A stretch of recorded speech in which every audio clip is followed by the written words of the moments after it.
Hello students, good morning. You are connected with RK Swaj for Mathematics 10 plus 2. Today we are going to discuss about the solution of the chapter probability exercise 8.8 question number 8. Question number 10. A coin is based by so that the probability of H is 3/4 and probability of T, H का मतलब head होता है, T का मतलब tell होता है, probability of T is 1/4. एक coin जो हो बाइज्ड है, मतलब उसमें कोई खोट है, कोई कमी है, टेढ़ा हो सकता है, तो उसमें क्या कह रखा है, वैसे अगर वो अनबेस्ड हो यानी कि ठीक ठाक हो क्वाइन, तो प्रोबेबिलिटी एच की भी वही आनी चाहिए जो टी की आती है, यानी कि हेड की भी और टेल की दोनों की 1/2 होती है। बट यहाँ पर डिफरेंस इसलिए है ताकि वो टेढ़ा हो सकता है, यानी कि बेस्ड कटा हुआ हो सकता है। तो इस तरीके से उनकी प्रोबेबिलिटी अलग अलग है। This coin is toss 3 time, वही जो बेस क्वाइन है उसको 3 टाइम टॉस किया जा रहा है। Let x be the random variable number of head in the longest string of head. कहता है let कर लीजिए x को, that be the random variable. Random variable x के लिए, बट किसके ऊपर है? Number of head in longest string. Number of head अकेला नहीं है, थोड़ा सा यहाँ पर और ध्यान से सुनने की जरूरत है। अकेला नंबर ऑफ हेड की बात नहीं कर रहा है, in the longest string of head भी बोला गया है। Number of head in the longest string of head, इसका मतलब क्या है? Find the mean and variance of the standard random variable x। तो मीन वेरिएंस भी निकालना है, तो रैंडम x मिलेगा, बट किसके ऊपर है? वही चीज एक बार दोबारा से हम यहाँ पर जिक्र करना चाहेंगे। Number of heads in longest string of head. तो नंबर ऑफ हेड की तो बात चलेगी, उसको मैं नेग्लेक्ट नहीं कर रहा हूँ कि नंबर ऑफ हेड का कोई लेना देना नहीं है, बट नंबर ऑफ हेड के साथ साथ इन लॉन्गेस्ट स्ट्रिंग ऑफ हेड का मीनिंग वो देखिए यहाँ पर क्लियर कर लेते हैं। फिर x note the random variable, यानी कि number of head in the longest string of head. अब इसका मतलब क्या है?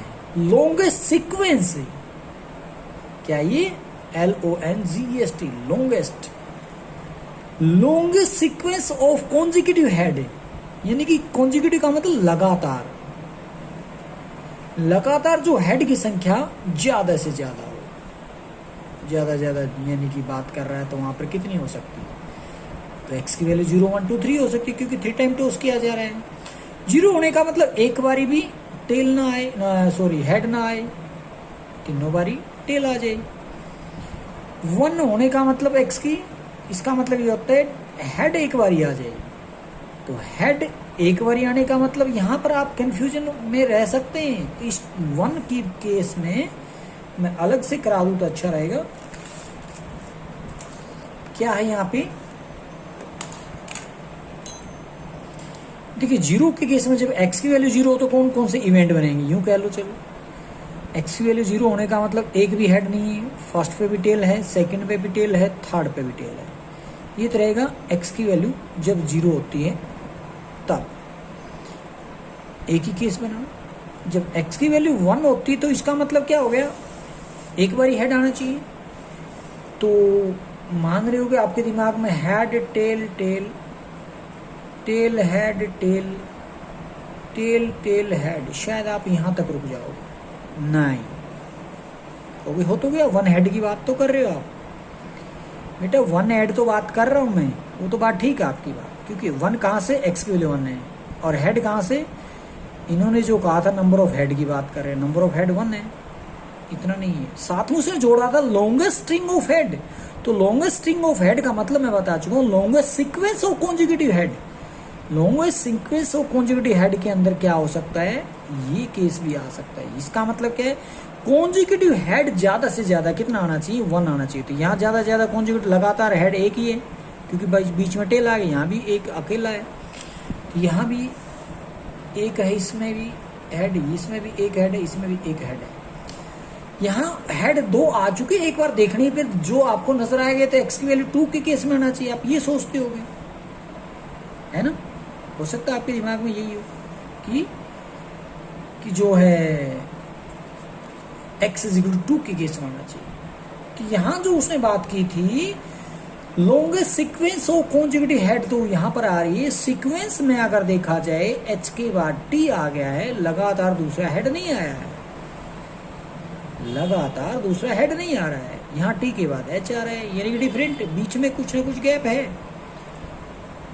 तो इसलिए आपको ये जो केस है एक्स इज टू 1 वाले के अंदर ही डालना पड़ेगा। तो यहाँ पर 4 इवेंट आ रहे होंगे, आप देख रहे हो H T T, T H T, T T H और एच टी एच। तो ध्यान से सुनिए, एक्स इज टू 2 केस में ये मत मान के चलिए, ये एक्स इज टू 1 में ही है। रीजन मैं बता चुका हूं, longest sequence of conjugative head की बात कर रहे हैं, तो लगातार हेड कितने आ रहे हैं, एक ही आ रहे हैं, यहाँ पर 2 तो है ही नहीं, ना 3 है ना 0 है। जैसे इसमें बात करते एक भी हेड नहीं आ रहा तो एक्स यानी कि एक्स की वैल्यू 0 होगी उसमें। यहाँ पर हेड अगर इकट्ठे की बात की जाए तो वहाँ पर एक एक आ रहे हैं, इकट्ठे हेड की बात करें तो सेपरेट सेपरेट हेड, तो इसका मतलब एक एक बोला जाएगा, इसलिए एक्स टू 1 के केस में हम लिखने जाएंगे। और अगर हम बात करें, चलिए आगे उसमें कर लेते हैं, एक्स इज इक्वल टू 2 की बात कर लेते हैं। तो 2 हेड आने की बात कही है, अब 2 हेड के अंदर कहोगे ये भी लेंगे, नहीं, क्यों नहीं लेंगे, क्योंकि कॉन्जुगेटिव 2 हेड तो एक तो इस तरीके से आ सकता है, या टेल को फर्स्ट में लिख लो, हेड को लास्ट में लिख लो, दोनों को। अगर आप इसको डालने की कोशिश कर भी लेते हो इसको, तो क्या होगा, ठीक है 2 हेड तो है इसमें, बट वो कॉन्जुगेटिव नहीं है, यहाँ पर कॉन्जुगेटिव 2 हेड, यहाँ पर कॉन्जुगेटिव 2 हेड, इसलिए वजह का पता लग गया होगा। अगर एक्स इज टू 3 की बात करेंगे तो वहां पर जो जा रहा है, यहाँ भी हेड है, वहां भी हेड है, तीसरे पे भी हेड है, तो ये केस बनेगा अकेला। ठीक है, तो इसको समझने की कोशिश कर रहे हैं आगे। तो इसलिए मैंने समझाया यहाँ पर एक्स नोट करता random variable number of head के इन लॉन्गेस्ट स्ट्रिंग ऑफ हेड, तो अकेला नंबर ऑफ हेड मत मान के चाहिए, साथ में दिया गया इन लॉन्गेस्ट स्ट्रिंग ऑफ हेड की बात जो कर रहा है, इसका मतलब होता है longest sequence of conjugative head in 3 tosses of a coin, clearly X can take the value 0 1 2 3 when a coin is toss 3 times, the possible outcomes are, ये पॉसिबल आउटकम तो वही रहेंगी, कौन सी, जो आप 3 कॉइन्स को टॉस करते हो, जो आप पहले से पढ़ते आ रहे हो, बट एक चीज नई आई, तो वो क्या आई है, इन लॉन्गेस्ट स्ट्रिंग ऑफ हेड एक नई चीज आई है। तो वहां पर सबसे पहले तो हेड आने की प्रोबेबिलिटी 3/4 दे रखी, टेल आने की प्रोबेबिलिटी 1/4 दे रखी, क्योंकि कॉइन बेस्ड है, ये तो दोनों चीजें दे रखी। अब हम निकालने थे probability X is equal to 0, तो उस केस में क्या आएगा, probability tail into probability tail, क्योंकि 3 टाइम कॉइन को टॉस किया गया, तो तीनों इवेंट की प्रोबेबिलिटी इस तरीके से 1/4 क्यों आ रहा है, क्योंकि टेल की उसने खुद प्रोबेबिलिटी दे रखी है 1/टेल, इसलिए 1/4 दे रखी है, तो 1/4 को 3 टाइम मल्टीप्लाई करेंगे 1/64। एक्स इज इक्वल टू 1 के केस में probability into probability H plus probability into probability H into probability plus probability H into probability into probability plus ये केस जिसकी मैं बात कर रहा था, probability H into probability into probability H, इसमें एक्स इज इक्वल टू 1 वाले case में आएगा। अब इनकी वैल्यूज डाल देंगे, क्या है, टी की प्रोबेबिलिटी 1/4 दे रखी है, यहाँ भी टी की प्रोबेबिलिटी 1/4, बट एच की प्रोबेबिलिटी 3/4 दे रखी है, तो इसलिए हमने 3/4 इनमें वैल्यूज डालने के बाद क्या कर देंगे, ऐड कर देंगे, ये तीनों एक जैसी ही अलग है, इसका मतलब इसको 3 से मल्टीप्लाई कर दें, किसी एक को उठाकर यहाँ से, और इसको आप ऐड कर सकते हैं, दोनों जैसे ही आप दोनों को ऐड करोगे, यानी सोल्व करोगे तो 9/64 9/64 प्लस हो जाएगा तो 18/64। Now, probability x is equal to 2, probability h into probability h into probability t plus probability t into probability h into probability h। अब इनकी h की प्रोबेबिलिटी की वैल्यू उसने दे रखी 3/4, ये भी 3/4 इंटू 1/4, वैल्यू डालने के बाद दोनों को ऐड करोगे तो 18/64 पाओगे। प्रोबेबिलिटी एक्स इज 3 के लिए बात करते हैं तो तीनों बारी हेड की प्रोबेबिलिटी रहेगी, हेड की प्रोबेबिलिटी, हेड की प्रोबेबिलिटी, हेड की प्रोबेबिलिटी, बस हेड की प्रोबेबिलिटी की वैल्यू 3 बार मल्टीप्लाई करोगे 27/64 पाओ।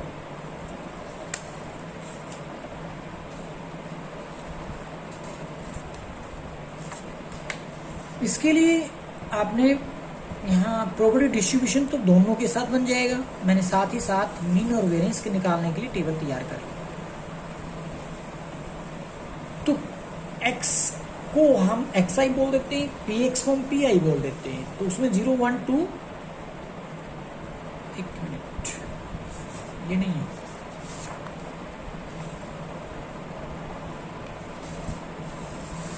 यहां रहेगा।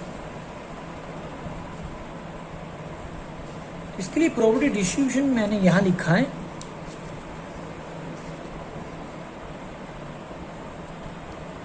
क्या है 0 1 2 3 पे 0 पे 1/64, 1 पे 18/60, 2 पे 18/64, 3 पे 27/64 ये रहा जो। अब कैलकुलेट करते मीन एंड वेरिएंस, तो उसके लिए मैंने x को xi इस तरीके से लिख लिया, px को pi लिख लिया मैंने। अब इन दोनों के मल्टीप्लाई pi इंटू xi, इन दोनों में मल्टीप्लाई ये, इन दोनों में मल्टीप्लाई ये, इन दोनों में मल्टीप्लाई, इनका ऐड करेंगे तो यहाँ पर 135/64 मिल रहा है। और यहाँ एक्स स्क्वायर को मल्टीप्लाई करके पी से मल्टीप्लाई करते तो ये कॉलन बनेगा, जिसका ऐड करोगे तो 333/64 बनेगा। अब हमें देना मीन तो क्या होता है, summation of P I into X I होता है फार्मूला, जिसको आप बोल दोगे 135/64 डिवाइड करोगे 2.1 आएगा। अगर आप वेरिएंस की बात करें तो फार्मूला होता है summation of P I into X I square minus summation of P I X I का होल स्क्वायर।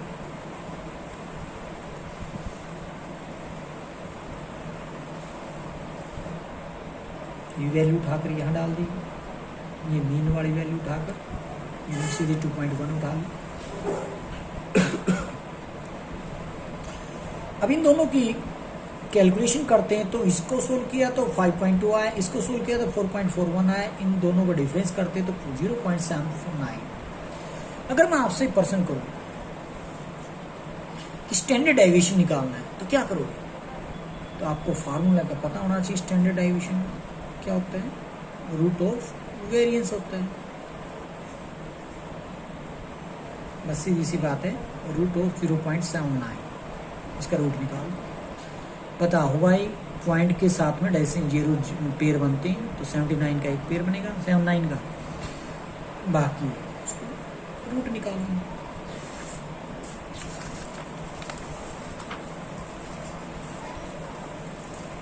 नेक्स्ट है 2 arm contain 5 white 3 black and 2 white 3 black balls.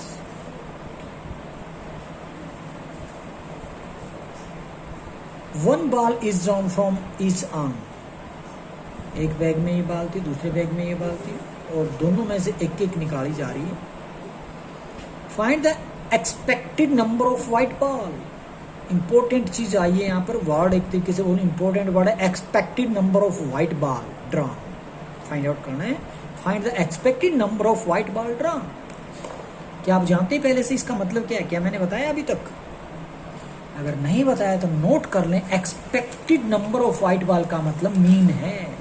Expected value बोल लें या एक्सपेक्टेड कोई और जिसके बारे में पूछ रखा है वो बाल के बारे में, बुक्स के बारे में, जो भी रहेगा, एक्सपेक्टेड यानी ई, इसको हम यहाँ पर प्रोबेबिलिटी ऑफ ई भी बोल देते हैं, यानी कि मीन जो आ रहा है अपने पास एक्सपेक्टेड वैल्यू होती है, एक तरीके से मीन को बोलते हैं।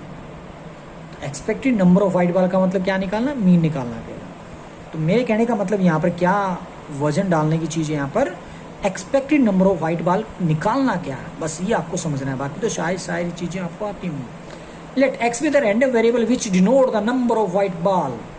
एक्स क्या है, नंबर ऑफ व्हाइट बॉल को एक्स बोलेंगे।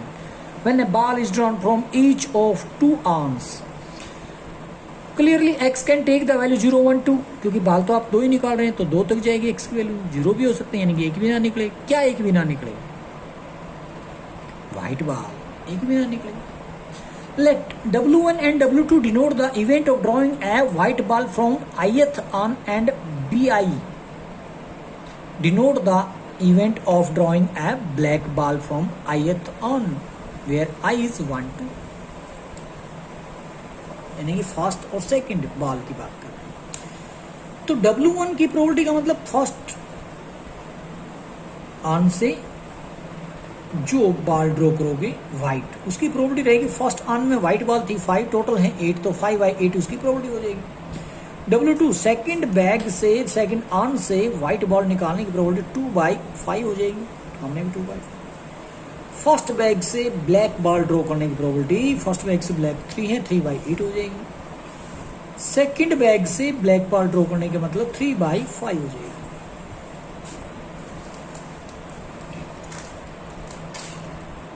Show probability x is equal to 0 is equal to probability of B1 and probability of B2 को मल्टीप्लाई करेंगे, 3/8 इंटू 3/8 हो जाएगा, क्योंकि B1 में क्या था, इसमें व्हाइट नहीं निकलेगी, व्हाइट नहीं निकलेगी नहीं। B1 B2 की तो वैल्यू जो ना प्रोबेबिलिटी के 3/5 था, यहाँ पे 3/5।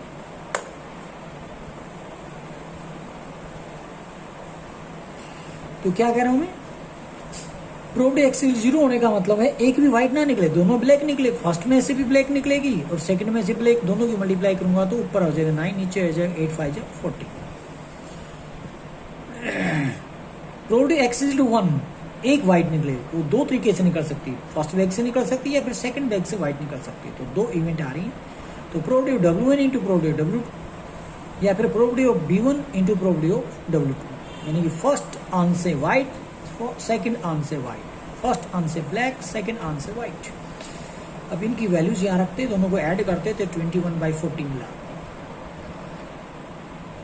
Now probability x is equal to 2 की बात करें तो प्रोबेबिलिटी x इक्वल टू 2 का मतलब दोनों ही व्हाइट निकले, फर्स्ट से भी व्हाइट, सेकंड से भी व्हाइट। तो फर्स्ट से व्हाइट है और सेकंड से व्हाइट है, दोनों की मल्टीप्लाई कर देंगे, 10/40 आ जाएगा। प्रोबेबिलिटी डिस्ट्रीब्यूशन ऑफ x क्या बनेगा अपने पास, ये रहेंगे दोनों, इसको छोड़ दें, x में 0 1 2 रहेगा, px में 9/40, 21/40 और 10/40 रहेगा। मैंने साथ ही साथ इसमें मीन निकालने की कोशिश की है, यानी कि expected number of white ball draw करने की बात की है। Expected number of white ball क्या होता है, मीन एक्चुअली। तो क्या रहेगा, summation P I into x, formula तो वही है। तो क्या इसका सम जो मैंने किया उसके लिए मैंने दोनों की मल्टीप्लाई करके यहाँ एक कॉलम यहीं पे बना लिया, इन दोनों की मल्टीप्लाई यहाँ पर, इन दोनों की मल्टीप्लाई यहाँ पर, इन दोनों की मल्टीप्लाई यहाँ पर है। इन दोनों सबको ऐड करोगे तो लिखा जाएगा summation P I X, that is 41/40। Divide करोगे तो 1 एंड 1/40 आप लिख सकते हो, mix fraction. Next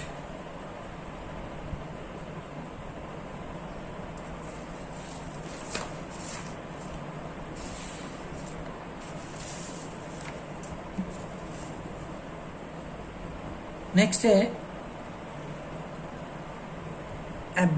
box contain 12 item of which 3 are defective. एक बॉक्स में टोटल 12 आइटम है जिसके अंदर डिफेक्टिव 3 है, यानी कि नॉन डिफेक्टिव कितनी मिल गई आपको, 9, जो गुड भी बोल सकते हैं आप इसमें। A sample of 3 item is selected from the box, box में से 3 आइटम को सिलेक्ट किया जाता है। Let x denote the number of defective item, x denote कर लेते हैं नंबर ऑफ डिफेक्टिव आइटम को in the sample. Find the mean of x, x का मीन निकालना है, इसमें सिंपल लैंग्वेज में लिख दी मीन ऑफ। पीछे क्या था, expected value of drawing white ball की बात कर रहा था, वहां भी मीन ही था। फिर x denote the random variable number of defective item selected when 3 items are selected. 3 item जो सिलेक्ट किए जा रहे हैं तो वहां पर सिलेक्टेड यानी कि डिफेक्टिव आइटम को सिलेक्ट करने को x डिनोट कर लेते रैंडम वेरिएबल। यहां से क्लियर हो जाता है कि x की वैल्यू जो रहेगी 0 1 2 3 रहेगी। 3 तक क्यों आया है, क्योंकि आपने 3 आइटम को सिलेक्ट करना है। Now probability of x equal to 0 यानी कि प्रोबेबिलिटी ऑफ एक भी क्या ना आए, डिफेक्टिव ना आए, इसका मतलब ये है probability that no defective item, या फिर प्रोबेबिलिटी ऑफ 3 नॉन डिफेक्टिव भी तो बोल सकते हो। तो क्या हो जाएगा 9C3, क्योंकि नॉन डिफेक्टिव 9 कहाँ से आया, देखो डिफेक्टिव थे अपने पास 3, तो 12 माइनस 3 यानी कि क्या रह जाएगा 9 रह जाएगा, जो कि नॉन डिफेक्टिव रहेंगे। 9C3 अपॉन में 12C3 यानी फेवरेबल अपॉन में टोटल केस क्या होता है, प्रोबेबिलिटी निकल आती है 84/220। Probability x is equal to 1, तो यहाँ पर डिफेक्टिव आइटम 1 रहेगा, तो डिफेक्टिव 3 थे तो 3C1 इंटू 9C2 रह जाएगा, अपॉन में 12C3 ही रहेगा। सोल्व करोगे कम्बिनेशन डाकर 108/220 आएगा। Probability x is equal to 2 यानी कि 3C2 इंटू 9C1 रहेगा, यहाँ पर कितनी आ गई 2, कौन है ये 2, डिफेक्टिव आइटम की, ये नॉन डिफेक्टिव आइटम एक ही उठानी पड़ेगी हमें, अपॉन 12C3, इसको सोल्व करेंगे 27/220 आएगा। Probability x is equal to 3 यानी कि 3C3 अपॉन में 12C3, जिसको आप लिख सकते हैं 1/220। ये 3C3 कहाँ से आ रहे हैं, क्योंकि इसमें डिफेक्टिव आइटम 3 थे, उनमें से आउट सेलेक्ट कितने को करना है, वो भी 3 को करना है, इसलिए 3C3। अब प्रोबेबिलिटी डिस्ट्रीब्यूशन देना है तो बस ये दो चीजें रहेंगी, x के लिए और px के लिए। हमने तो मीन देना है, तो साथ में मैंने इसी को प्रोबेबिलिटी डिस्ट्रीब्यूशन को पहले कॉलम में रखकर पी आई इंटू एक्स आई साथ में कॉलम बनाकर तैयार करें, इन दोनों की मल्टीप्लाई ये रहेगी। अब इसका एडिशन जो रहेगा वो मीन ही तो होता है, तो मीन क्या होता है, summation P I into X I, that is 16 क्या आ रहा है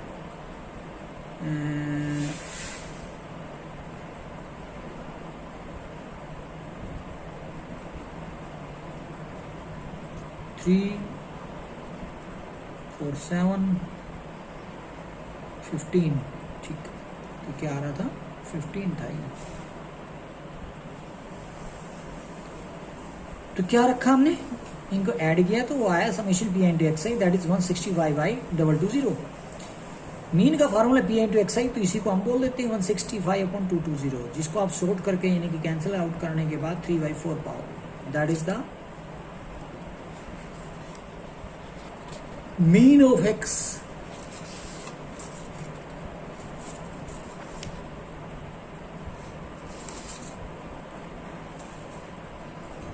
नेक्स्ट 14 कर लेते हैं, 13 को आप खुद करने की कोशिश करना। 5 defective article are mixed with 20 goods, क्या कहा गया, आर्टिकल 5 है जो कि 20 गुड्स के साथ मिक्स हुए।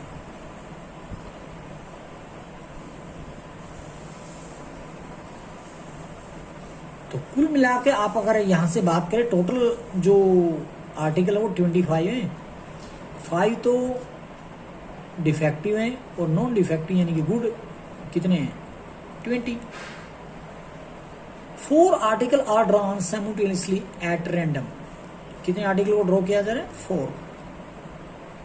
Find mean and standard deviation of the defective article drawn, defective इसका मतलब x आप जो रखेंगे रैंडम वेरिएबल उसको क्या कहेंगे डिफेक्टिव आइटम। डिफेक्टिव आइटम 0 होगा, डिफेक्टिव 1 होगा, डिफेक्टिव 2 होगा, डिफेक्टिव 3 होगा, डिफेक्टिव 4 होगा।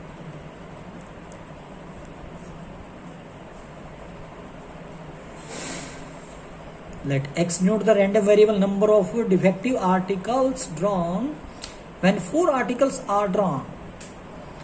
तो x की वैल्यू क्या होगी 0 1 2 3 4 हो जाएगी ना, प्रोबेबिलिटी x की वैल्यू 0 हो जाएगी 20C4। क्यों लिखा 20C4, क्योंकि जो डिफेक्टिव आइटम थे वो हमने एक भी नहीं लेना, यानी कि 0 लेने का मतलब एक भी नहीं लेना। तो नॉन डिफेक्टिव में से चारों निकालने, तो नॉन डिफेक्टिव तो उसने 20 बताया था जिसको गुड कह रहा था, तो 20C4 अपॉन में 25C4, 25 कहाँ से आया 5 तो डिफेक्टिव था, नॉन डिफेक्टिव 20 था, तो गुड और डिफेक्टिव को मिलाकर बन जाते हैं 20 + 5 25, इसलिए फेवरेबल अपॉन टोटल केस बन गई प्रोबेबिलिटी एक्स 0 के लिए 969 अपॉन में 530। Now probability of X is 1 की 5C1 into 20C3 upon 25C4, that is 1140 upon में 2530। प्रोबेबिलिटी x is equal to 2 5C2 20C2, क्या मतलब है डिफेक्टिव तो 2 ले रहे हैं, नॉन डिफेक्टिव यानी कि गुड में से भी 2 लिया जा रहा है, टोटल में से तो 4 लिया जा रहा है, that is 380 upon 2530। Probability X equal to 3, इसका मतलब 3 तो डिफेक्टिव रहेंगी, यानी कि डिफेक्टिव 5C3 हो जाएगा, नॉन डिफेक्टिव यानी कि गुड 20C1 हो जाएगी, क्योंकि हमें टोटल 4 निकालनी है। 20C1 25C4 लिखेंगे नीचे, तो 40/2530 हो जाएगा।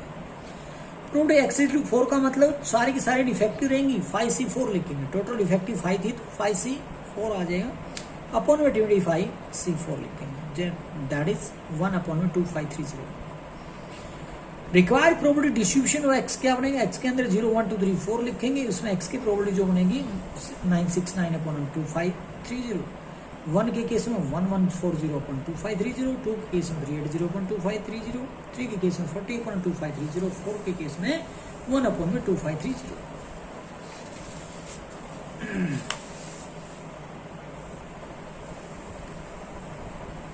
इस प्रोबेबिलिटी डिस्ट्रीब्यूशन को हमने इस तरीके से लिख लिया, और यहाँ पर 2 कॉलम और बना लिए, जिसको हम PI इंटू XI दोनों की मल्टीप्लाई लिखूंगा यहाँ पर,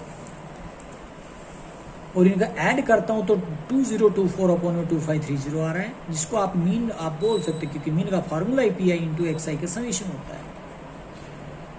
और साथ में हमें निकालने की जरूरत पड़ी PI into XI square, XI का स्क्वायर करके PI से मल्टीप्लाई कर दो, ये आएगा, इसका स्क्वायर करके इससे मल्टीप्लाई कर दो, ये आ जाएगा, इसका स्क्वायर यानी कि 3 का स्क्वायर 9 को मल्टीप्लाई 40/2530 से मल्टीप्लाई करोगे तो 360/2530 बन जाएगा। अब 4 का स्क्वायर करो और 1/2530 यानी कि 2530 को मल्टीप्लाई करोगे तो 16/2530 हो जाएगी। अब इनका एडिशन आया अपने पास, summation of PI into XI square is 3036/2530। Solve करने पर 1.2 भी बोल सकते हैं। तो ये तो एक्चुअली में मीन है। अब 2024 को 2530 से डिवाइड करोगे तो 0.8 आएगा, मीन आ गया। वेरिएंस की बात करें तो फार्मूला लग जाएगा, यानी कि summation of PI XI square minus summation of PI into XI का होल स्क्वायर, यानी कि इसका होल स्क्वायर। तो वही हमने रखना है फार्मूले में। ये मीन की वैल्यू थी, सॉरी मीन की कह रहा हूँ, ये summation of PI XI square की वैल्यू 1.2 माइनस मीन की वैल्यू थी 0.8, उसका स्क्वायर कर देंगे तो वो बनेगा यहाँ पर 1.2 में से माइनस कर दे 0.64, जो कि 0.56 मिलेगा।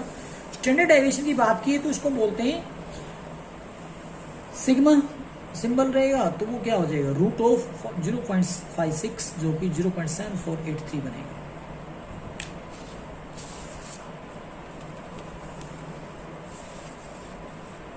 नेक्स्ट,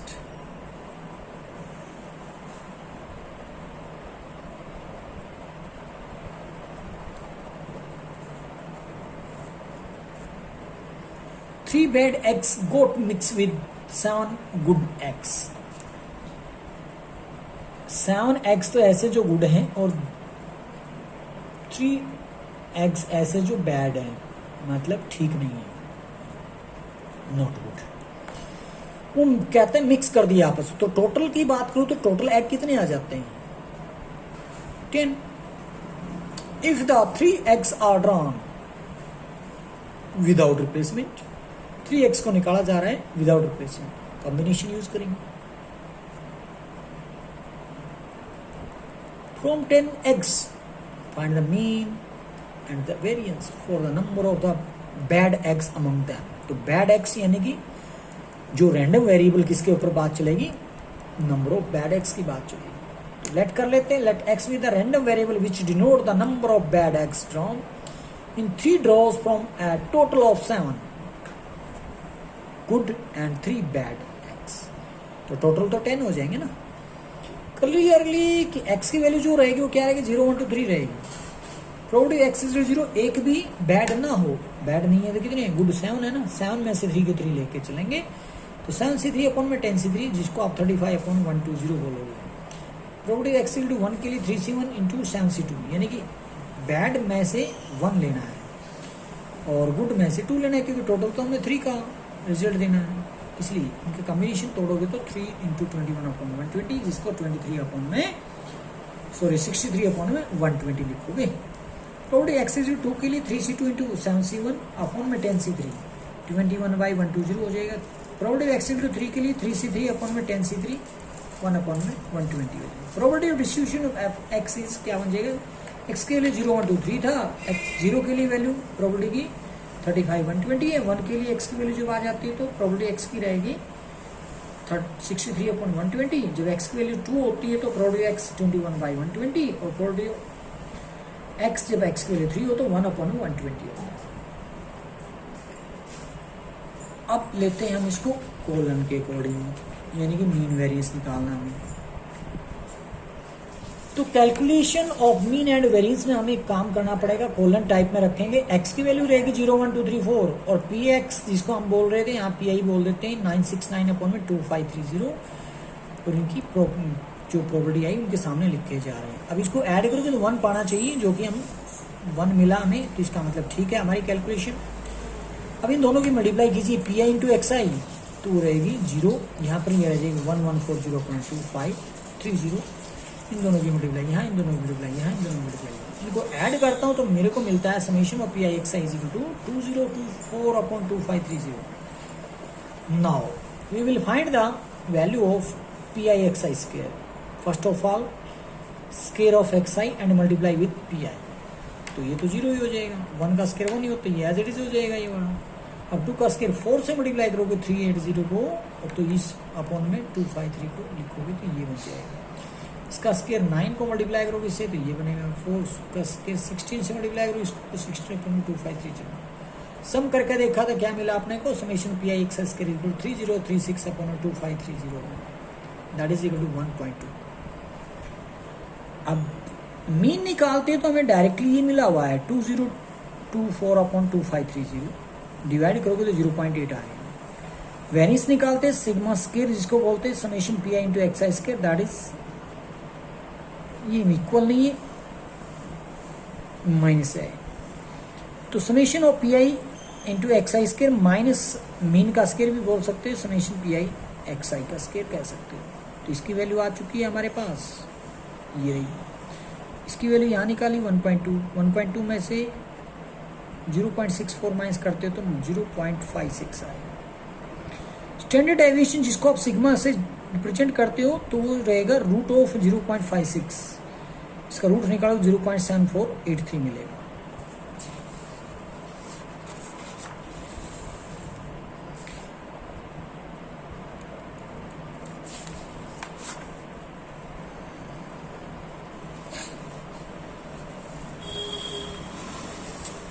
अब है अपने पास 15 था 3120।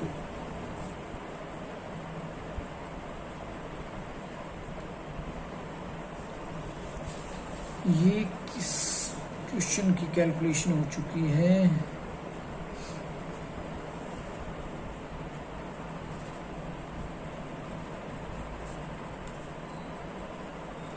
ट्वेल्व 14, ये तो 14 की कैलकुलेशन थी।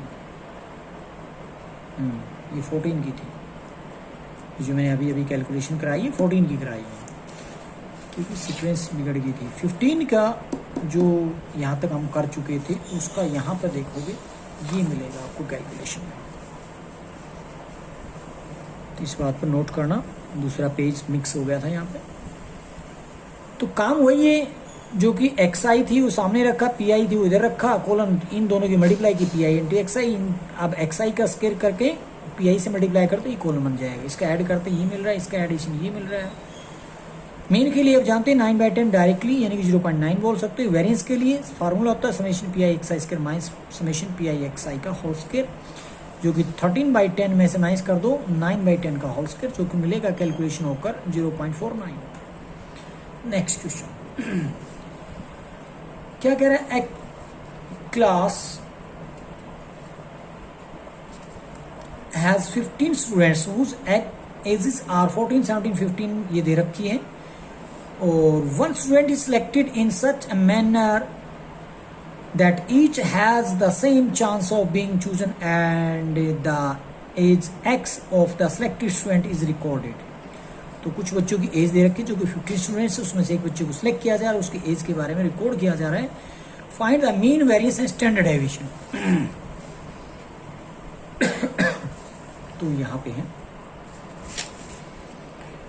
क्या है, टोटल नंबर ऑफ स्टूडेंट्स 15 है, उनकी एजेस हमें ये पता लग रही है। तो अब यहाँ पर देखोगे इनको क्या करेंगे हम,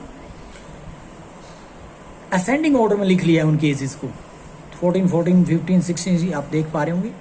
here the random variable X denote the age of the selected point, क्या रहेगी, we observe that the number of the students age is 14 are 2, तो 14 के कितने स्टूडेंट्स हैं, 2 हैं, इसलिए probability X is equal to 14 क्या हो जाएगा 2/15, क्योंकि टोटल 15 है और एज 14 जिसकी थी उसके लिए मिल जाएगा 2।